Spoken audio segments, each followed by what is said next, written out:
এই যে বেগম খালেদা জিয়া আজকে যে অফিসিয়ালি ঘোষণা আসলো উনি দুনিয়া থেকে বিদায় নিয়ে চলে গেলেন। বেগম খালেদা জিয়ার জন্য উনি অসুস্থ হওয়ার পরে ওলামায়ে কেরাম দোয়া করছে, বড় বড় আলেমরা পর্যন্ত দোয়া। উনি ইন্তেকাল করলেন, ওনার জন্য মানুষ দোয়া করে। কেন দোয়া করে? জীবনে চলার পথে কিছু গুণ তো ওনার ব্যক্তিগত ছিল, যে গুণের কারণে আলেম রাজি হয়ে যায়। আল্লামা সাইদিরে উনি বড্ড পছন্দ করতেন, এই জন্য সাইদিরে যারা ভালোবাসে এরাও তো খালেদা জিয়ার বিরুদ্ধে বলে না, বরং পক্ষে তার জন্য দোয়া করে। ফেসবুকের মধ্যে পোস্ট দেয়, কয় ব্যক্তিগতভাবে ওনারে বড্ড পছন্দ করি, ওনার দল যা মন চায় তাই হোক, কিন্তু উনি তো লোকটা ভালো। একজনে খারাপ করলো সবাইরে তো বলা যায় না। এই দোয়া করে কেন? উলামায়ে কেরামের দোয়া, আপামর জনতার দোয়া, ব্যক্তিগত দোয়া, সব জায়গায় মন থেকে দোয়া। মনে রাখবেন, একজন আলেম জীবনও পা চাটা গোলাম হয় না। সে যার জন্য চোখের পানি ফেলে দোয়া করে, মন থেকে দোয়া করে, ওই দোয়াটা সর্বোচ্চ ভালো লেভেলের দোয়া। মনে রাখবেন, মানুষকে নিয়ে ভাড়া কইরা টাকা দিয়া দোয়া নেওয়া লাগে না, বরং দোয়া তো জবান দিয়া বললে হয় না, দোয়া তো অন্তর থেকেই আইসা যায়, ঠিক কিনা? আপনার কাজে চলে আসবে। একটা মানুষের চোখে পানি কেন? একটা মানুষের চোখের মধ্যে কেন পানি?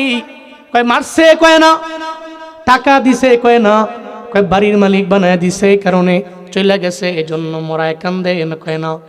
কয় কেন কান্দ রে? কয় মানুষের গুণে আমার চোখ দিয়া পানি চলে আসে। হাদি মইরা গেছে, চোখের পানি ফালায়া ফালায়া মানুষ কানছে। কেন রে? কয় তোমার আত্মীয় হয় কয় না। রাতের বেলা ওর মোবাইলে যতই ভিডিও দেখি অটোমেটিক স্ক্রল করলে চোখ দিয়া গড়ে গড়ে পানি পড়ে। আমার বাবায় কয় পোলারে চোখ দিয়ে কত যে পানি পড়ছে ওর জন্য, এখনো চোখের পানি বন্ধ করতে পারি না। এখনো ছেলেটার ভিডিও যত দেখি ততই মনে হয় ছেলেটা কি পরিমাণে ইমানওয়ালা ছিল। আমারে বুলেট মারবে, আমারে মেরে ফেলবে, এই চিন্তা এদের নাই। মনে রাখবেন, মুমিনের জীবনে এই চিন্তা মুমিন জীবনেও করে না। মুমিনের কথা হলো, আমি যদি মইরাই যাই বুলেট খাইয়া, আমি যদি মইরাই যাই গুলি খাইয়া। শরীফ উসমান হাদির দিলের মধ্যে চিন্তা ছিল, আমরা যদি মাইরাও ফেলে, বুলেট দিয়া যদি মেরে ফেলে, একটা গুলি করে যদি মেরে ফেলে, আমারে মারার মাধ্যমে যদি মানুষগুলো একটু জাগ্রত হয়, আমারে মারার মাধ্যমে যদি শত শত মানুষের অন্তরের মধ্যে আমি যেটা বাস্তবায়ন করতে চেয়েছিলাম ওইটা যদি প্রত্যেকটা মানুষের দিলের মধ্যে আমি যদি ঢুকে যেতে পারি, তাহলে আমি উসমান হাদির মরণে আমার চিন্তা নাই, আমি উসমান হাদির মরণে আমার বিন্দু মাত্র পরিমাণ কোনো আফসোস নাই। এরা মরণের ডরায় না, কারণ জানে মরণ বরণ করতে দেরি হয়ে যাবে। মুমিনের মরণটা তো মুমিনের জন্য হাদিয়া, তুহফাতুল মুমিনিল মাউত। জানে আমি তো একদিন মইরা যাব, তবে আমার হাদিয়াটা মরণ। মুমিনের মরণটা কেমন জানেন? আপনাদের জানা নাই। লেক এবং খাল, একটা খাল হলো মুমিনের মরণ, খালের এপার হলো মুমিন, ওপার হলো আমার আল্লাহ। আমার আল্লাহ ডাকে, ওই বান্দা মরণ বরণ করতে দেরি, সামনে দেখে খাল, ওই খাল হলো বান্দার জন্য মরণ। আর মরণের খালের ওপার আছে আমার আল্লাহ, খালের এপার আছে মুমিন বান্দাটা। এই বান্দাটার লেক পার হইতে দেরি, মানে মরণ বরণ হইতে দেরি হয়ে যায়। ওই খালের উপরে সাঁতার পাইরা ওপার যায় দেখে ওখানে দাঁড়ায়া আছে আমার আল্লাহ। মানে মরণকে আলিঙ্গন কইরা সে মৃত্যুবরণ করতে দেরি, আল্লাহর সাথে তার মোলাকাত হতে দেরি নাই। সুবহানাল্লাহ, জোরে পড়বেন না? এই জন্যই তো বলা হয় তুমি এমন ভাবে মইরা যাও। 70 বছর বাঁচলেন, দুর্নীতি করতে করতে করতে বেগম পাড়ায় বাড়িও বানাইলেন। আপনি থাইল্যান্ডে বাড়ি করলেন, মালয়েশিয়াতে করলেন, সব জায়গায় আপনি ফ্ল্যাট কিনলেন, বাড়ি করলেন, গাড়ি করলেন, নারী করলেন, সব করলেন। কিন্তু আপনি মইরা যাওয়ার পরে মানুষ আলহামদুলিল্লাহ বলল। মনে রাখবেন, এই জীবনের কোনো দাম আছে? জীবনের তো কোনো দাম নাই। কিন্তু আপনার মরণের পরে একজন আলেম চোখের পানি ফেলে কান্না করলো, আপনার জীবনটা সফল। আপনি মরণের পর আপনার এলাকার একটা মুরব্বী চোখের পানি ফেলে কান্না করলো, বলতে লাগলো আমার পাড়ার ছেলেটা বড্ড ভালো ছিল, জীবনেও কোনো দিন কোনো অন্যায় করে নাই, জীবনেও আমারে কোনো গালি দেয় নাই, জীবনেও রাগ দেখাইয়া চোখ উল্টায়া জীবনেও কোনো দিন কথা বলে নাই। ওই মানুষটা আপনার মরণের পরে চোখের পানি ফেলে কান্না করবে। এমন জীবন গঠন করে যাবেন যেই জীবনে মইরা গেলেও শান্তি, আপনি কবরে গেলেও মানুষ দোয়া করবে আপনার জন্য। এই বান্দারা, আপনি মইরা যাবেন কিন্তু কোনো ইম্প্যাক্ট তৈরি হবে না। এলাকার লোকেরা সবাই বলবে যুবকটা মারা গেল, ভালো হইল। তাহলে তো আপনার এই জীবনে দিয়েও তো লাভ নাই। এই জীবনটা ব্যর্থ জীবন, জীবনেও ব্যর্থ জীবন বানানো যাবে না। মুমিন তো ব্যর্থ জীবন বানায় মরে না। মুমিনের চিন্তা হইল আমি মরণ বরণ করতে দেরি হয়ে যাবে, পাবো রবের মুলাকাত, পাবো রবের সাক্ষাৎ, আমি চলে যাব রবের সঙ্গে জান্নাতে। আর আমি মরার পরে কবরের মধ্যে গিয়া আমি মুনকার নাকিরের সওয়ালের জবাব দিয়ে আমি হাসবো। দুনিয়ার মানুষেরা আমার জন্য চোখের পানি ফেলায় কান্না করবে। এটাই তো প্রত্যেকটা মুমিনের জীবনে সবচেয়ে বড় চাওয়া, ঠিক কিনা? হযরতে আবু বকরের চিন্তা নাই। হযরতে আবু বকর চিন্তা করলেন না যে আমারে মারবে, আমারে মেরে ফেলবে, আঘাত করবে। চিন্তা না করে আমার আল্লাহর উপরে আস্থা রেখে জুড়ে গিয়া দাম কইরা গালের মধ্যে একটা চল লাগাই দিছে। এটা খ্রিস্টানদের পাঠশালা, এটা মুসলমানদের নয়। কিন্তু জোরে একটা থাপ্পড় দেওয়ার পরে খ্রিস্টানদের আলেমের মাথায় রাগ উঠে গেছে। হযরতে আবু বকর তো থাপ্পড় মেরা চলে গেছে। এদিকে খ্রিস্টানদের আলেম ও মনে মনে চিন্তা ভাবনা করে হযরতে আবু বকরের ব্যাপারে বিচার দেওয়ার জন্য ওমরের দরবারে গিয়ে লাভ নেই, উসমানের দরবারে যাব না, হযরতে আলীর দরবারে যাব না। বিচার দেওয়ার জন্য যাব মুহাম্মদের দরবারে। কারণ মুহাম্মদে আবু বকরের বিচার করতে পারবে, ওমর পারবে না, উসমান পারবে না, আলী পারবে না। দৌড়াইয়া রওয়ানা, আমার পয়গম্বর বসে আছে। পয়গম্বরের দরবারে যে কয় মুহাম্মদ আবু বকর আমার পাঠশালায় যাইয়া আমারে জোরে কষাইয়া গালের মধ্যে থাপ্পড় দিয়ে আইছে। আমার নবী বলতেছেন, ইহুদি রে, মনে হয় ভুল বলতেছো, এটা তো আমার আবু বকর না, এটা হইতে পারে ওমর। কি হইতে পারে? এটা তো হইতে পারে ওমর। কারণ আমার আবু বকর এমন সাহাবী, আর হাম উম্মতি বি উম্মতি আবু বকর, সব উম্মতের চাইতে নরম দিলওয়ালা আবু বকর। জীবনেও কোনোদিন এটা আবু বকর হতে পারে না। হয়তো তুমি আবু বকরের চিনো না, ওমরের চিনো না, তুমি আবু বকরের নামে নালিশ করার জন্য আসলা। আমার পয়গম্বর বলে হয়তো এটা ওমর হবে। ওই খ্রিস্টানদের আলেম কয়, ও মুহাম্মদ, না না, আমি নিজে জানি, আমি আবু বকররে দেখছি, আমি ওমরেরও দেখছি, আমি আবু বকররে চিনি, আমি ওমরে চিনি। এটা আবু বকর না, বরং এটা ওমর না, বরং আবু বকরই আমার গালের মধ্যে থাপ্পড় লাগাইছে। আমার নবী অবাক হইতে লাগলেন। হঠাৎ করে হযরতে আবু বকর পেছন দিয়ে আইসা দাঁড়ায় গেল। আবু বকররে দেখা এবার তো খ্রিস্টান আলেমের মাথা নষ্ট। খ্রিস্টান আলেম কয়, এখন তো বানায়া বুনায়া মুহাম্মদের দরবারে অনেক কিছু বলা যাবে না, কারণ এখন তো আবু বকর পেছনে দাঁড়ায় গেল। হযরতে আবু বকর দাঁড়ানো। আমার নবী কয়, আবু বকর, কেন তুমি খ্রিস্টান আলেমের গালের মধ্যে কেন থাপ্পড় লাগাইলা? কেন তুমি মারছো? তুমি আমারে বলো। হযরতে আবু বকর কয়, নবী, আমি মারছি, অন্য কেউ মারে নাই, এবং মারছি যে আমি তারে কষাইয়াই গালের মধ্যে চর মারছি। আমার নবী বড্ড অবাক হয়ে গেল। আমার নবী মনে মনে কয়, আমার আবু বকর তো এত রাগী না, আমার উমর তো বড় রাগী। আমার আবু বকর তো জীবনও কোনো দিন আমি এত রাগ দেখি নাই, তার দিলটা তো বড় নরম দিল। হযরতে আবু বকর কেন তারে চর মারলো, কাহিনী একটা আছে। আমার নবী অবাক হয়ে গেল। এবার বলতে লাগলো, এই খ্রিস্টান আলেম, তুমি আমারে বলো কেন তোমার গালের মধ্যে চর মারলো?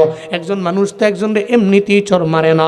এবার খ্রিস্টানে মনে মনে কয়, আমি যদি এখন বলি আল্লাহকে নিয়ে কটূক্তি করার কারণে সে আমারে চর মারলো, তাহলে মুহাম্মদ তো আমারে, সে তো খালি চর মারছে, তাহলে মুহাম্মদ তো আমার দেহ থেকে কল্লা আলাদা করে দিবে।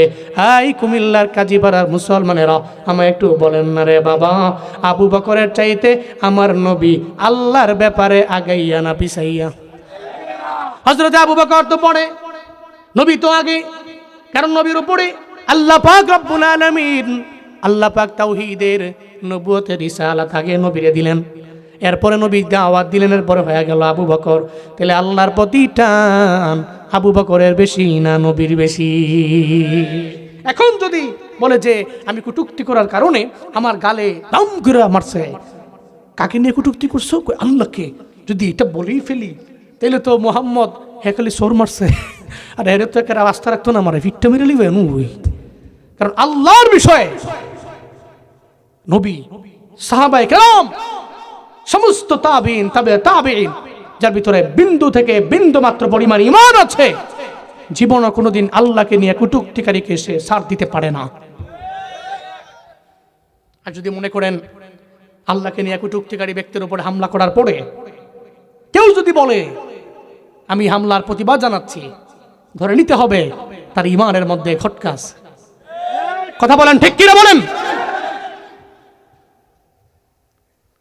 হযরত আবু বকরের সামনে ডরে কিছু কয় না, মনে মনে চিন্তা ভাবনা করে যদি কই তো মেরে নেব, কি করব? তাহলে মিথ্যার আশ্রয় নিতে হবে। মানে মাঝে মাঝে চিন্তা করেন এত মিথ্যা কয় কেমনে মানুষে, এত মিথ্যা কয় কেমনে? মিথ্যা তো এমন থেকে না, আগের থেকে হই বাঁচার জন্য বহুত মানুষে বহুত মিথ্যা কথা কো, এমন মিথ্যা কথা বলে আপনি কল্পনা করতে পারবেন না। মিথ্যা বলতে বলতে বলতে বলতে এটা তো উম্মুল ফুজুর, সমস্ত পাপ রাশির মা। একটা বলছে আরেকটা বলছে আরেকটা বলছে, ঢাকতে গিয়ে আরো 40টা বলছে। তো মিথ্যার আশ্রয় নিবে, মনে মনে চিন্তা ভাবনা করে এখন মিথ্যার আশ্রয় ছাড়া কোনোভাবেই এই জায়গা থেকে সরতেও পারবো না, ঝামেলায় পড়ে যাব, যেহেতু আবু বকর চলে আসছে। এবার কয় আমারে, আমি কিছু বলি নাই, আমার পাঠশালার মধ্যে গেছে আমারে মারছে। মায়ার নবী বলে আবু বকর তুমি আমায় বলো কেন মারলা? আল্লাহর নিয়ে কটূক্তি করছে জন্য আমি তার গালের মধ্যে থাপ্পড় লাগাইছি। কিরে আলেম, খ্রিস্টানদের আলেম, তুমি নাকি আল্লাহরে গালি দিছ? কয় আল্লাহরে গালি দেই নাই, পাঠশালার মধ্যে গিয়ে আমার গালের মধ্যে থাপ্পড় লাগাইয়া দিছে। হযরতে আবু বকর কয় গালি দিছে, সে কয় দেয় নাই। গালি দিছে, কয় দেয় নাই। কয় গালি দিছে নি কে? সে কয় না আমি দেই নাই। এবার একটা পর্যায়ে দুইজনের কোনো সাক্ষী নাই, হযরতে আবু বকরের নাই, ওনারও নাই। এখন বিচার কেমন করে হবে? আমার মায়ার নবী চিন্তায় পড়ে গেলেন, টেনশনে পড়ে গেলেন, নবী চিন্তায় পড়ে গেলেন। কিন্তু আমার নবীর তো কোনো চিন্তা নাই। হযরতে আবু বকর তো এমন দামি সাহাবী, হযরতে আবু বকরের কেউ নাই, কিন্তু আছে কে? মুমিনের যেখানে কেউ নেই ওখানে আছে আমার আল্লাহ। এই জন্য মুমিনের জীবনে কোনো চিন্তা নাই, মুমিনের জীবনে কোনো টেনশন নাই। লা তাহজান ইন্নাল্লাহ মা'ানা। আল্লাহ পাক বলেন চিন্তা করো না, নিশ্চয়ই আল্লাহ সাথে আছে, আল্লাহর সঙ্গেই আছে তোমার। তুমি বিপদে পড়ে গেলা, মুসিবতে পড়লা, দেখলা ডানে মামে কেউ নাই, কিন্তু আল্লাহ তোর সঙ্গে আছে। হাই বিপদে পড়লে আগে ফেসবুকের মধ্যে দেয়, আগে ইউটিউবে দেয়, আগে শর্ট ভিডিওতে দেয়, আগে টিকটকের মধ্যে দেয়, ফেসবুক স্টোরির মধ্যে দেখবেন স্যাড সাউন্ড লাগায় লাগায় দেয়, ঠিক কিনা? বিপদে পড়লে মুসিবতে পড়লে দেখবেন যে ফেসবুকের স্টোরির মধ্যে মরে গেছি গা, বাঁচলাম না তো, থাকতাম না বেশি দিন, দুনিয়া শেষ। হঠাৎ করে একদিন দেখতেছি যে ওই ফেসবুকের স্টোরিতে আমার অনেক আগের পরিচিত একজন স্টোরির মধ্যে কয়দিন ধরে এমন কিছু দিতে আছে মনে হয় যে বাস্তবই না। তা আমি তার মেসেঞ্জারে নক করলাম, কিরে এগুলি দেশকে রে, কে ভালো কিছু নাই? মনে হয় যে তুই মরে যাবি গা, ডিপ্রেশনে আছো, হতাশে আছো, কেন? ভাই কইেন না, এক মাইয়ার লগে প্রেম করছি 5 বছর লাগে, এখন আমার চাইতে আরো ভালো ফ্যামিলি পাইয়া ওই মাইয়ার বাহে মায়ের বিয়ে দিলিস। গত 3-4 দিন কোনো খানা দানা নেই, বাঁচতাম না, আমি বাঁচতাম না, মরে যেতেছি কি? এরকম আছে না নাই? কিরে তুই এমনি হাঁটুস কে? তারে না রে বন্ধুরে, তারে না রে বন্ধুরে হাঁটতাস, কি এমনি হাঁটুস কে? শেখা খাইয়া বুঝো না বেকা, তোমার ফ্রেম করতে কইছে কেডা, আবার শেখা খাইয়া বেকা হইতে কইছো কেডা? তুমি তো মুসলমানদের যুবক, তুমি মুসলিমদের স্বভাব, তোমার তো ব্যাকগ্রাউন্ডে কোরআন আছে, ইসলাম আছে, তুমি চিন্তা করো না একবার? খালি ফেম করো বুকে মেয়াগুলোকে বিয়ে করে লো না। আন্দালে আব্বা যদি বিয়ে না করে তোমার আব্বারে দিয়ে আমার টেলিফোন ধরে দেয়, আমি কই দিই বিয়ে করে দেন। আবার কি কি অন্যায়, কি অপরাধ! আর তো 31st নাইট আছে না, কালকে 31st নাইট। আমার বছরটাকে ভালো করতে হইলে একটু আড্ডা মাড্ডা, একটু বাজি টাজি ফুটে না ফুটাইলে, এটা তো বছরটাই তো আমার মারি হয়ে গেল, হইলেও নাকি? একটু বাজি বুঝি না ফুটাইলে তো আমার 2026 সালটা মজার হইতো না। খোদার কসম, যদি চিন্তা ভিতরে থাকে 26 সালে তোমার উপরে গজব পড়বে। যদি এই চিন্তা থাকে ভিতরে যে 26 সালের শুরুতে 31st নাইটে আমি উদযাপন না করলে আমার 26 সাল ভালো কাটবে না, খোদার কসম লিখে রাখো। যদি এই চিন্তা করো গজব পড়বে। দেখবা যেটা তুমি হারাইতে না হারাইবা, হারাইতে না তুমি, কিন্তু এটা করার কারণে তুমি হারাইবা। এটা তোমাদের না। বাংলারে বড্ড মহাব্বত করি, বাংলা ভাষা আমার মায়ের ভাষা। তাহলে কও দিহি আজকে বাংলা কয় তারিখ আর বাংলা কোন সাল চলতেছে? কয় তারিখ না, এটা পারি না। আরবি তুমি যে মুসলিম মাসের নামটি কও, বহুত লোক এনে আছে দাঁড় করে যদি কই যে আপনি আরবি 12 মাসের নাম কোন, হুজুর এক্সকিউজ মি। কথা বলেন ঠিক কিনা বলেন? তা আপনি মুসলিম, আপনি বাঙালি, আপনি করছেন আপনি বাংলাদেশি, আপনি সিটিজেনশিপ কোথায়? বাংলাদেশের। তাহলে আপনি বাংলাকে মহাব্বত করেন, কই আপনি বাংলাও পারেন না, আপনি আরবিও পারেন না, কিন্তু ইংরেজদের ইংলিশ নিয়ে তো এত কামড়ি কি আপনার? আপনি এটাতেই 31st নাইট উদযাপন করা লাগবে, আপনার 14 ফেব্রুয়ারির ভ্যালেন্টাইন্স ডে উদযাপন করা লাগবে। আপনি তো মুসলমানদের যুবক, এটা তো নবীর সুন্নত না, এটা মুসলমানদের কাজ না, তাহলে আপনি করেন কেন? শরম লাগে না একটু? ওরা তো আপনারটা করে না, ওরা তো নামাজ পড়ে না, কিন্তু আপনি ওদেরটা কেন করেন? আল্লাহ প্রত্যেককে সঠিক বুঝদান করেন। আরো জোরে চিল্লায়া পড়েন আমিন। তুমি নবীর উম্মত দাবি করো, সুন্নাহ মানো না, নবীর অপমানে তোমার হৃদয় কাঁদে না, তুমি বিজাতীয় সংস্কৃতিতে সপেছো পরাণ, তুমি বিজাতীয় সংস্কৃতিতে সপেছো পরাণ, তুমি কেমন মুসলমান, তুমি কেমন মুসলমান, কেমন মুসলমান, তুমি কেমন মুসলমান, নামাজের সাথে নাই পরিচয় মানো না কোরআন, নামাজের সাথে নাই পরিচয় মানো না কোরআন, তুমি কেমন মুসলমান, তুমি কেমন মুসলমান, কেমন মুসলমান, তুমি কেমন মুসলমান। ঠিক কিনা? অন্যের সংস্কৃতিতে নিজেটা নিজে অন্তরে ধারণ করে লালন করে তুমি চলো, তুমি কেমন মুসলমান? তুমি আল্লাহ আমাদের প্রত্যেককে সচ্চা মুসলমান হওয়ার তৌফিক দান করেন। আরো জোরে পড়েন আমিন। তাহলে ঝামেলায় পড়লে, বিপদে পড়ে গেলে ফেসবুকের স্টোরিতে আগে না, আগে আল্লাহরে জানান। কাকে? কাকে? 2 রাকাত নামাজ পড়বেন, নফল নামাজ পড়া মুসল্লায় সিজদায় গিয়ে রব করে কইবেন, আল্লাহ ঝামেলায় পড়ে গেছি, বিপদে পড়ে গেছি, মুসিবতে পড়ে গেছি, তুমি ছাড়া কেউ নাই। এই বিপদ থেকে বাঁচানোর আল্লাহ আপনাকে বিপদ থেকে উত্তরণের পথ আল্লাহই বের করে দিবে। তো কেউ নাই, হযরত আবু বকরের কেউ নাই, কিন্তু কে আছে? কে আছে? ওনার কেউ নাই, কিন্তু আমার আল্লাহ আছে। হযরতে আবু বকর দাঁড়িয়ে রইলেন, আমার পয়গম্বরে বলতে লাগলেন, ও পয়গম্বর, আমার তো জানা আছে, সে তো আল্লাহরে নিয়ে কটূক্তি করার কারণে আমি মানলাম, কিন্তু সে তো মানতে রাজি না, সে তো মিথ্যার আশ্রয় নিল, আমি তো সত্যের আশ্রয় নিলাম। আমার নবী কয়, তাহলে তো প্রমাণ ছাড়া আমি বিচার করব কেমনে, আমি দলিল ছাড়া বিচার করব কেমনে? হায় আবু বকর, তুমি আমার লোক, কিন্তু প্রমাণ তো লাগবে, কিন্তু দলিল তো লাগবে। কিন্তু আমগো দেশের লিডার হইলে মনে মনে চিন্তা ভাবনা করতো, যেহেতু আমার দলের লোক, তাহলে বিচারটারে হালকা করে দাও। আমার দেশে যদি সমস্ত লিডারেরা, সমস্ত দলের নেতারা এই চিন্তা থেকে বের হইতে পারত, তাহলে আমার দলের লোক হইলে 100 গুণ মাফ হয়ে যাবে। যদি এই চিন্তা থেকে বের হয়ে আসতে পারত, তাইলে চুরি করলে, চুরির বিচার করলে চোর জন্মাইতো না। ডাকাতি করার পরে, ডাকাতি করার পরে আর ডাকাতি করতে পারতো না, ডাকাত জন্মাইতো না। দুর্নীতি করতে পারতো না, চাঁদা দাবি করতে পারতো না, মানুষের দোকানের মধ্যে গিয়ে হামলা মামলা করতে পারতো না, বিজনেসের মধ্যে গিয়ে হস্তক্ষেপ করতে পারতো না। কথা বলেন ঠিক কিনা? মায়া নবী বলতে লাগলেন, আবু বকর রে, তুমি তো আমার লোক, আমার জানা আছে রে, কিন্তু দলিল নেই, প্রমাণ নেই, কেমনে আমি বিচার করব? তুমি তো বলতেছো সে আল্লাহরে গালি দিল, সে তো বলে নাই, তাহলে এই ব্যাপারে প্রমাণ নাই। আমার নবী চিন্তায় পড়ে গেলেন বিচার কেমনে করব। আল্লাহকে অসুবিধা নাই, আবু বকরের জন্য তো আমি আল্লাহ আছি। আল্লাহকে জিবরাইল তুমি এখনই কোরআনের ওই আয়াতটা নিয়ে চলে যাও, আমার নবীরে গিয়া জানায়া দাও হযরতে আবু বকরের কেউ নেই, সাক্ষী হয়ে গেলাম আমি আল্লাহ। লাকাদ সামিআল্লাহু কাওলাল্লাযীনা ক্বালু ইন্নাল্লাহা ফাকীরুন ওয়া নাহনু আগনিয়া।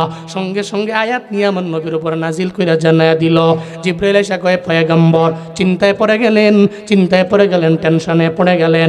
নবী চিন্তা করার দরকার নাই, টেনশন নাই, হযরতে আবু বকরের ব্যাপারে সাক্ষী হয়ে গেছে আমার আল্লাহ। আল্লাহ পাক জানায়া দিছে পয়গম্বর গো,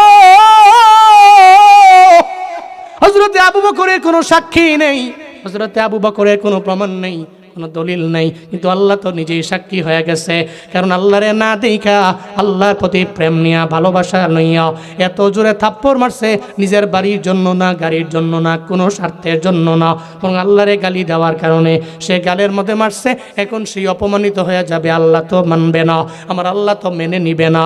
আল্লাহ জানিয়ে দিছে ওই যে এরা খ্রিস্টানের আলেম যে বলল ইন্নাল্লাহা ফাকীরুন ওয়া নাহনু আগনিয়া, দুনিয়ার কেউ দেখে নাই, দুনিয়ার কেউ শুনেও নাই, শুনছে খ্রিস্টানদের আলেম আর খ্রিস্টানেরা, আর হযরতে আবু বকর ওখানে আর কেউ ছিল না। কিন্তু কেউ যেটা শুনে না সেটা শুনে কে? আল্লাহ কয় সামি আল্লাহ, আল্লাহ পাক শুনছেন, আল্লাহ পাক শুনছেন। নবী গো কেউ তো শুনে নেই, কেউ তো শুনে নেই, কেউ তো জানে না, কিন্তু সামি আল্লাহ কাওলাল্লাযীনা। আমি কষ্ট কইরা পরিশ্রম কইরা ধনী হইছি, আল্লাহ বুঝি বানাইছে। যদি এই চিন্তা করেন তাহলে জবাব হলো আপনি এই চিন্তা না কইরা এটা একটু ভাবেন।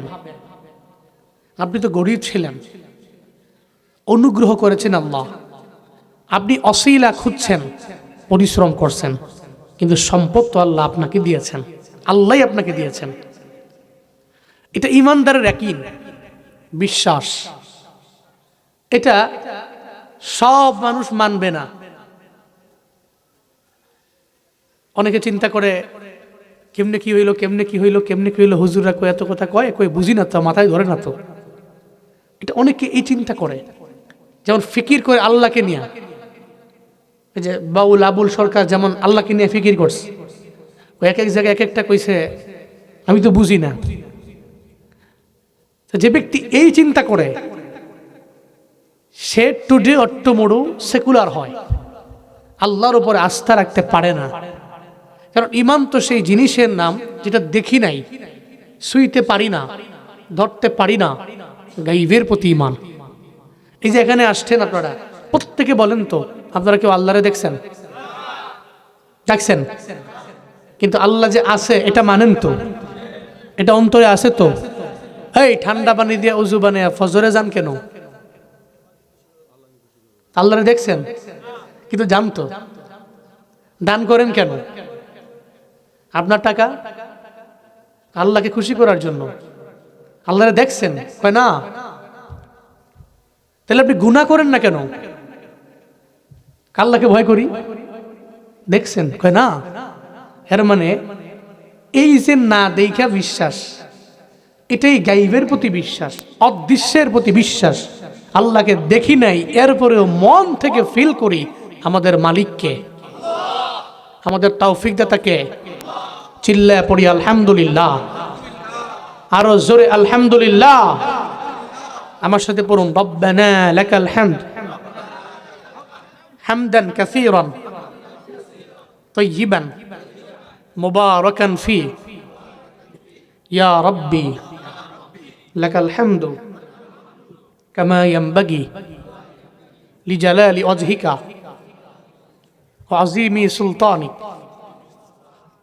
লাকাল হামদু বিল ঈমান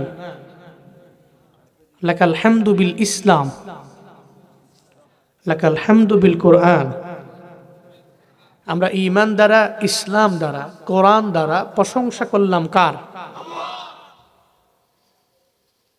মৃত্যু পর্যন্ত করার মতো তৌফিক আল্লাহ পাক দান করেন।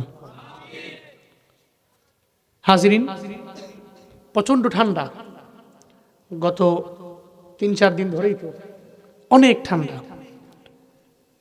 যে কারণে অনেকের ঘরেই, অধিকাংশ ঘরের সদস্যরাই বিভিন্ন রোগে আক্রান্ত, কারো জ্বর, কারো ঠান্ডা, কারো কাশি। কিন্তু এরপরে আল্লাহর মেহেরবানি, এই ঠান্ডার মধ্যে দিয়েও আপনারা যারা আইসা এনে বৈশা বয়ান শোনেন, আমি মাঝে মাঝে চিন্তা করি, ওই যদিন আমাদের ওই যে উজানির মাহফিলের আগের দিন আমার প্রোগ্রাম ছিল মাদারীপুরে,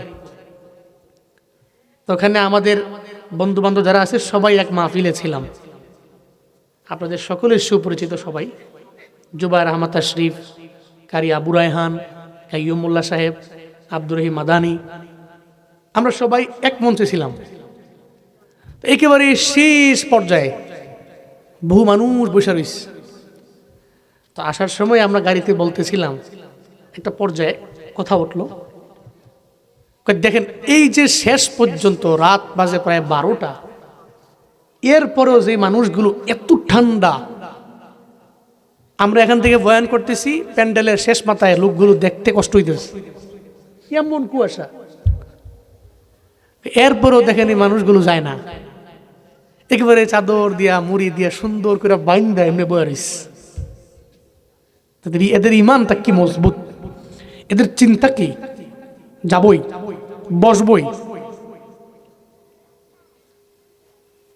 তা আপনারা যারা আছেন এই ঠান্ডা দিয়া কি মজা, কম্বলের নিচে পাউডার ঢুকাই দিয়া ঠান্ডা মাথায় বইয়া একটু গরম গরম চা, গরম দুধ, ঘরের মধ্যে বৈশা আড্ডা টাড্ডা দেওয়া মজাই আলাদা। কিন্তু আজকে করেন নাই তো। এই যে মাহফিলে আসছেন, আমি দোয়া করি আল্লাহ আপনাদের কবুল করেন, আল্লাহ আপনাদেরকে দুনিয়া এবং আখিরাতে কামিয়াব করেন। আমি খুতবায় সূরাতুল বাকারার একটি আয়াতে কারিমা পড়েছি, প্রত্যেকের সুপরিচিত। আল্লাহ পাক রব্বুল আলামিন যে আয়াতে মুত্তাকিদের গুণ বলেছেন, কাদের? মুত্তাকি কারা? মুত্তাকি হচ্ছে সে যার ভিতরে তাকওয়া আছে, আল্লাহর ভয় আছে। ইমানদার মুমিন কে? সে যার ভিতরে ইমান আছে। মুসলিম কে? সে যে ইসলাম মানছে। কাফির কে? সে যে কুফরি করছে। মুশরিক কে? সে যে মূর্তি পূজা করে, শিরিক করে, আল্লাহর সাথে আরো কাউকে অংশীদার সাব্যস্ত করে, সে মুশরিক। এগুলো সব হচ্ছে শিরিক, কুফর, ইসলাম। এই সব কিছু হইল একটা ফেল। এগুলোর সবগুলো হচ্ছে ইসমে ফাইল, কর্তা। যে এটা করে সে কর্তা। তো যার ভিতরে তাকওয়া আছে, তাকওয়া নিয়ে চলে, সে মুত্তাকি। এই সমস্ত মুত্তাকি কেউ তো মুখে মুখে বললে হইল না, গুণ আছে। মুত্তাকিদের কিছু গুণ আছে। আপনি বললেন যে আমি মুত্তাকি, না হবে না তো। একজনে বলতেছে যে আমার চিনো কি? আমি পীর, আমি বড় অলি। প্রমাণ কি? প্রমাণ হইল আমার বড় বড় চুল আছে, দেখো না, মুসটুস কাটি না, আমার দাড়ি মুস সব সমান হয়ে গেছে, এত বড় চুল, আমার দেখতে মনে হয় না পীর।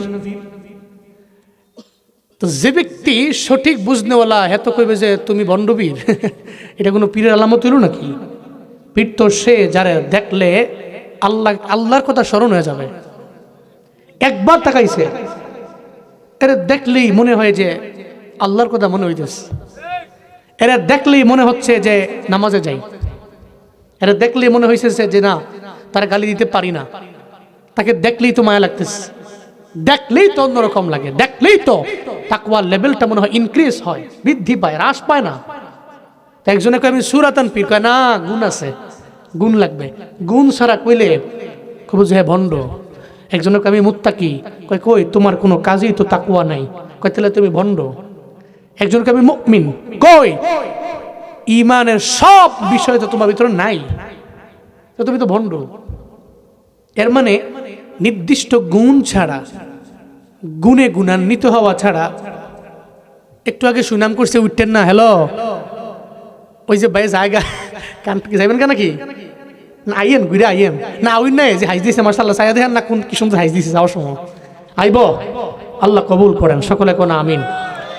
যাইয়েন না, বিপদে পড়ে গেছেন গা, মুশকিল। ডাক ডুক দিয়া লাইলে শরম হয়ে যাবেন, বইয়ে থাকেন। আল্লাহ আমাদের সবাইরে কবুল করেন। তাহলে মুত্তাকি কারা? আল্লাহ পাক গুণ বলছেন, আল্লাযীনা ইউমিনুনা বিল গায়বি ওয়া ইউকিমুনাস সালাহ ওয়া মিম্মা রাযাকনাহুম ইউনফিকুন।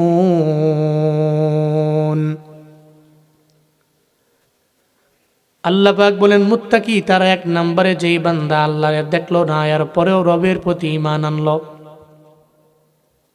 কিরে আল্লাহরে দেখছুনি? কয় না। এরপরেও তো ফজরে যাও, এরপরেও জোহরে যাও, এরপরে আসরে যাও, এরপরেও মাগরিব পড়ো, এশা পড়ো। এই দোকানদার আল্লাহরে দেখছো? কয় না।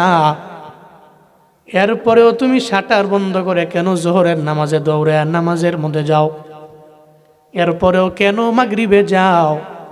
এরপরেও কেন তুমি এশা নামাজে দোকান বন্ধ করে নামাজ পড়ে এরপরে আবার দোকানে আসো?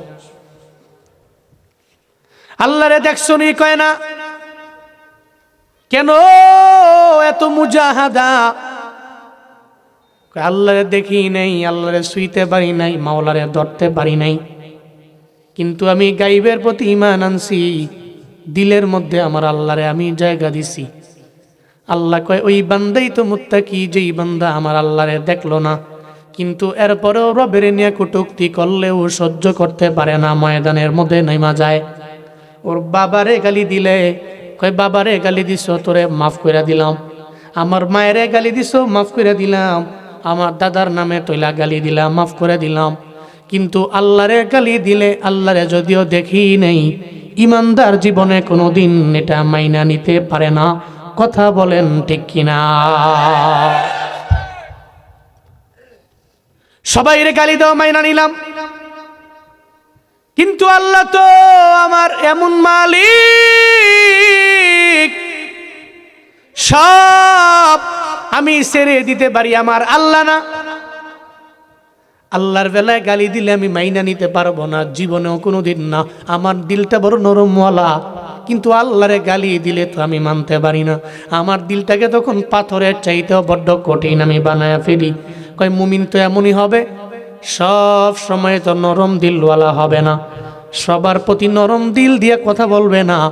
যখন কুফাররা আমার আল্লাহরে নিয়ে কটূক্তি করবে, সেকুলার নাস্তিকরা যখন আমার রসুলরে নিয়ে গালি দিয়ে দিবে, তখন ওই মুমিনার খানকায় থাকতে পারে না। খানকার পিঠটা ময়দানের মধ্যে কাফনের কাপড় মাথায় বাইন্দা নাইমা যাবে। আল্লাহ পাক বলেন এটাই হলো গাইবের প্রতি ঈমান। যেই বান্দাই গাইবের প্রতি ঈমান আনবে, ওই বান্দাই তো দামি, ওই বান্দাই মুত্তাকি, ওই বান্দাই তো তাকওয়াওয়ালা। আল্লাহরে যে না দেখছে কিন্তু রবের প্রতি ঈমান আছে, বিশ্বাস আছে, আল্লাহরে গালি দিলে সহ্য করতে পারে না, এটা ঈমানদার। আর ঈমানদাররাই তো মুত্তাকি, তাকওয়াওয়ালা। এটা মুত্তাকিদের গুণ। জুনায়েদ আল হাবিব বলে না, চিল্লায়া বলেন কথা কা। তাহলে এক নম্বরে মুত্তাকিদের গুণ হলো গাইবের প্রতি ঈমান। আল্লাহকে না দেখি সাহাবায়ে কেরামেরা এত পরিমাণে আল্লাহর প্রতি মায়া, আল্লাহর প্রতি এত ঈমান, আল্লাহর দিকে এত পরিমাণে আগাইয়া সাহাবায়ে কেরামেরা।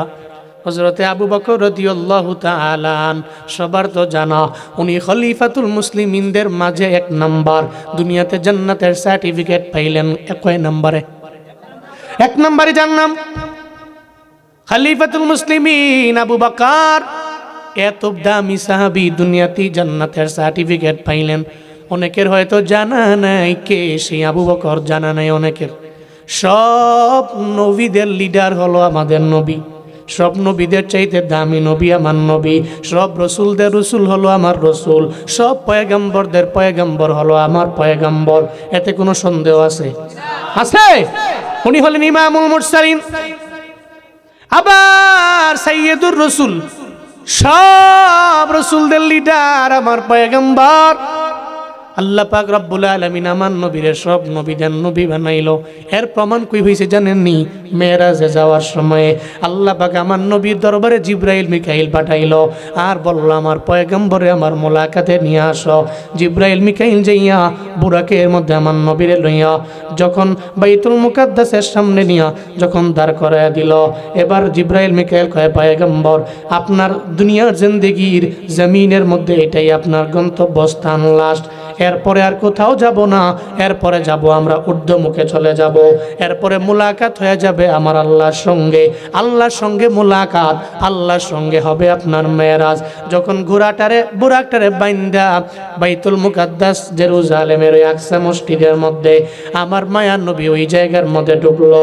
এই এটা তো বানাইয়া না, এটা কোরআনের মধ্যে আছে না নাই? আছে না নাই?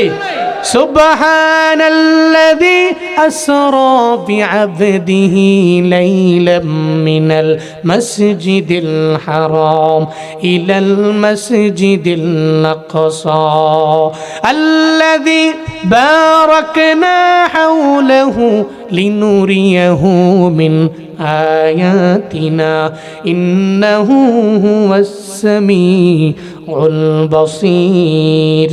চিল্লায় জোরে করে পড়া যাবে কি আল্লাহু আকবার? আল্লাহ পাক বলেন পুত্র পবিত্র ওই মালিক যিনি তার বান্দারে রাতের একাংশের মধ্যে মক্কা থেকে হিজরত করাইয়া নিয়ে আসলেন প্রথমে বাইতুল মুকাদ্দাসের মধ্যে। আসার পথে আল্লাহ পাক রহমত দিয়া দিলেন চতুর্পাশে। আল্লাহ পাক আমার নবীরে দেখার জন্য নিয়ে আইলেন। জিবরাইল মিকাইল কয় ঢুকেন আমার পয়গম্বর।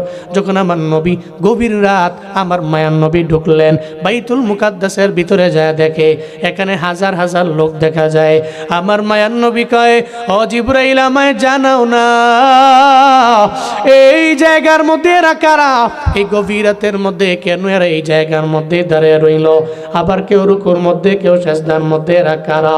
জিবরাইল মিকাইল আমার পয়গম্বরে জানায় দেয় পয়গম্বর আপনার সম্মানে আল্লাহ পাক রব্বুল আলামিন দুনিয়াতে যত পয়গম্বর আপনার আগে আসছে সব পয়গম্বরদের আল্লাহ পাক এই জায়গার মধ্যে আপনার সম্মানে জড়ো করে দিয়েছে।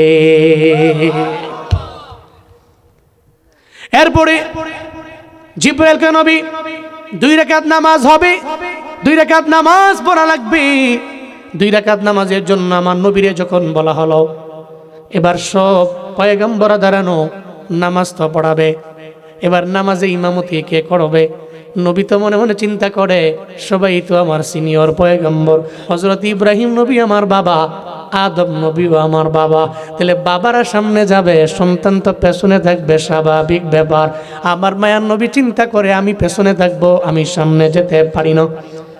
জিবরাইল কয় নবী না না, আপনি না গেলে কোনো নবী আজকে সামনে যাবে না। চিল্লা পড়া যাবে কি মারহাবা? আপনি না গেলে কেউ যাবে না। আল্লাহ পাক আপনার সম্মান এত পরিমাণে বাড়াইছেন, সব নবীদের নবী আপনি, সব রাসূলদের রাসূল আপনি। আল্লাহ পাক আপনার ইমাম বানাইলেন, নেতা বানাইলেন, সব নবীদের নবী বানাইলেন, সব রাসূলদের রাসূল বানাইলেন। আজকে অন্য কোনো নবী সামনে যাবে না, আজকে আপনি যাবেন আপনার ইমামতিতে। সব পয়গম্বরেরা আজকে আপনার পিছনে মুসল্লি হইয়া 2 রাকাত নামাজ আদায় করবে। তাহলে সব নবীদের নবী হলো আমার পয়গম্বর। হযরতে আবু বকর কত দামি সাহাবী জানেন না? এতটুকু জানেন উনি খলিফাতুল মুসলিমিন। হযরতে আবু বকরের ব্যাপারে আমার মায়ার নবী কয় এই দুনিয়াতে যত আমার উম্মত আছে সব উম্মতের চাইতে দামি হলো আবু বকর। সুবহানাল্লাহ জোরে কয় না? আরো জোরে আল্লাহু আকবার।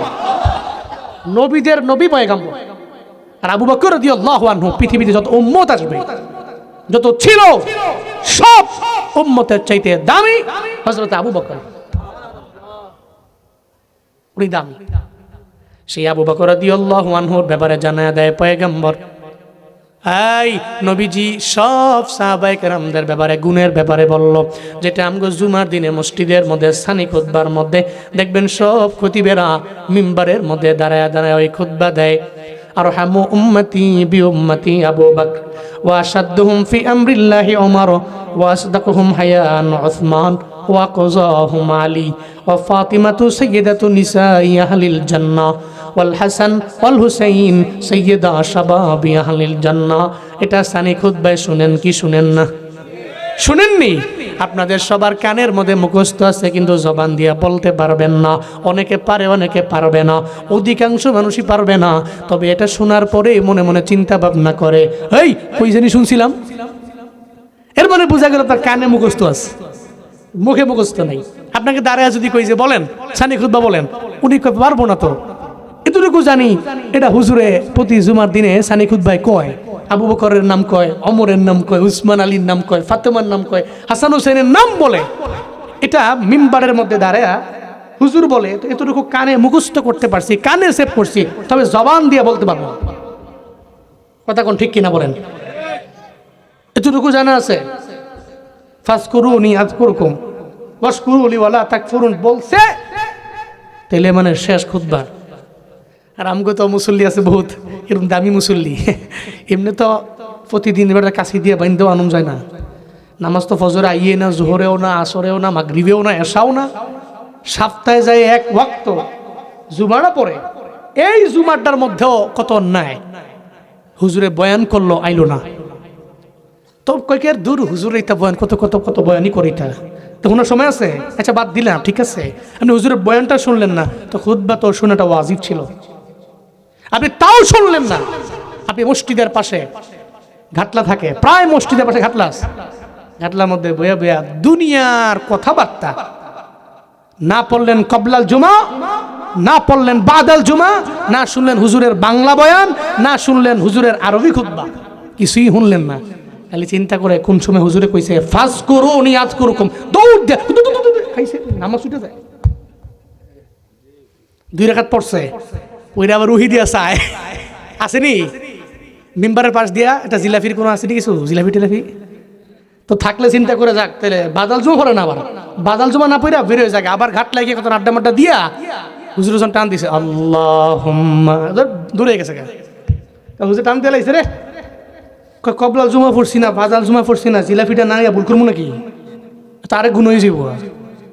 যে সুন্দর করে মিলা টিলাত ফইরা দোয়া টোয়া দিয়া জিলাফি বাইত গেছে গা। তো যাওনে ঘরের বেরিয়ে জিগাইছে ঠিক মতো পড়ছেন নি সব, কয়া ফইরা লিছি না আল্লাহ দিলে, আবার জিলাফিও লইছি একবারে আজগা মসজিদ শেষ। কথা কোন ঠিক কিনা বলেন? বাস্তবতা, সমাজের বাস্তবতা এটা। প্রত্যেকটা জুমার মসজিদে আপনি দেখবেন ইচ্ছা কইরা কোনো কাম নাই, কাজ নাই, বেহুদা আড্ডা দিয়া 2 রাকাত ফরজটা পইরা একটা দৌড় দেয়। আপনি এত ব্যস্ত, আপনি এত মশগুল, আপনি ব্যস্ত হলে যেতে পারেন, আপনি যাইয়া ঘরে পড়ছেন, ঘরে পড়েন, অসুবিধা নাই তো। কিন্তু প্রতিদিন আপনি প্রতি সপ্তাহে ব্যস্ত কেন? আল্লাহ আমাদের সব ভাইকে সঠিক বুঝ দান করেন। আরো জোরে পড়েন আমিন। রাগ করেছেন বড়া, কষ্ট পেয়েছেন? কোন সুবহানাল্লাহ, জোরে আলহামদুলিল্লাহ, আরো জোরে আল্লাহু আকবার। হযরতে আবু বকর রাদিয়াল্লাহু আনহু, আরহাম উম্মতি বিউম্মতি আবু বকর, আরহাম উম্মত। এই পৃথিবীতে যত উম্মত আছে সব উম্মতের চাইতে সবচেয়ে বেশি নরম দিলওয়ালা। সুবহানাল্লাহ কয় না? নরম দিলওয়ালা হযরতে আবু বকর রাদিয়াল্লাহু আনহু। এত পরিমাণে দিলটা নরম, নরম দিলওয়ালা আবু বকর হঠাৎ করে একদিন রওনা এক খ্রিস্টানদের পাঠশালার মধ্যে উনি চলে গেলেন। খ্রিস্টানদের পাঠশালার সামনে যাইয়া দরওয়াজার মধ্যে কোরআনাইরা ভিতরে ঢুকলো। কয় এই খ্রিস্টানদের লিডার, খ্রিস্টানদের আলেম, তোমার দরবারে আমি দাওয়াত নিয়ে আইলাম, কোরআনের দাওয়াত। তুমি তো আহলে কিতাব, কিতাব মানো, আল্লাহরেও তো মানো, তবে নবীরে মাইনা কালেমা পড়া মুসলমান হয়ে যাও। তুমি মুসলমান হইলে তোমার ডানে এবং চতুর্পাশে যারা আছে সবাই কালেমা পড়ে মুসলমান হয়ে যাবে। হযরতে আবু বকর দাওয়াত দিতে লাগলেন। হযরতে আবু বকরের কথা মানে না, কালেমাও পড়ে না, কালেমা না পড়া উল্টা আমার আল্লাহরে গালি দিতে লাগলো, বলতে লাগলো তোমার ওই আল্লাহরে কি আমি মানবো যে আল্লাহ গরিব? নাউজুবিল্লাহ। তোমার ওই আল্লাহরে কি মানবো যে আল্লাহ দুস্থ, যে আল্লাহ অসহায়, গরিব, ফকির? আমরা সবাই ধনী, তোমার আল্লাহ তো গরিব। কয় কি রে? আমার আল্লাহ বলে গরিব। বলেন না রে বাবা, আমার আল্লাহ তো ধনী, আমরা সবাই। আনতুমুল ফুকারাউ ইলাল্লাহ, আল্লাহ বলেন তোরা সব গরিব আল্লাহর দরবারে। আল্লাহ পাক ধনী, আমরা সবাই গরিব। রবের দরবারে আমরা ফুকারা, আমরা ফকির। আল্লাহ হলেন গনি, আল্লাহ আগ্নিয়া। আমরা সব গরিব, আল্লাহ হলেন ধনী। কিন্তু ওদিকে খ্রিস্টানদের আলেম কয় তোমার ওই আল্লাহকে মানব যে আল্লাহ দুস্থ, গরিব, অসহায়। আমরা সবাই ধনী, তোমার ওই আল্লাহরে মানতে পারি না, তোমার ওই আল্লাহরে মানতে পারি না। এটা বলতে দেরি সঙ্গে সঙ্গে হযরতে আবু বকরের নরম দিলটা পাথরের চাইতে আরো কঠিন হয়ে গেল, শক্ত হয়ে গেল, গরম হয়ে গেল। মনে রাখবেন, যাদের সামনে আল্লাহরে নিয়ে কটূক্তি করা হবে, এরা জীবনেও কোনো দিন মরণের ভয় করবে না, এরা চিন্তাও করবে না, এরা টেনশন করবে না যে আমি মইরা যাবো কি মইরা যাবো না। এরা তো এমন হয়ে যাবে, তখন এরা ময়দানের মধ্যে নাইমা নিজের রক্তগুলো বিলীন করে দিতে দেরি করবে না। হযরতে আবু বকর চিন্তা করলেন, এতটুকু চিন্তা করলেন, আল্লাহরে গালি দিছে, আমি মানতে পারি না। কিন্তু এই চিন্তাটা মনের মধ্যে নেই। সে তো খ্রিস্টানদের একটা পাঠশালার মধ্যে আছে, খ্রিস্টানদের আলেম আছে, তার চতুর্পাশে শিক্ষার্থীরাও আছে। এখন যদি কিছু বলতে যায় তাহলে মায়ের খাবে। এই চিন্তা তো মুমিনের নাই, এই চিন্তা তো মুমিনের নাই।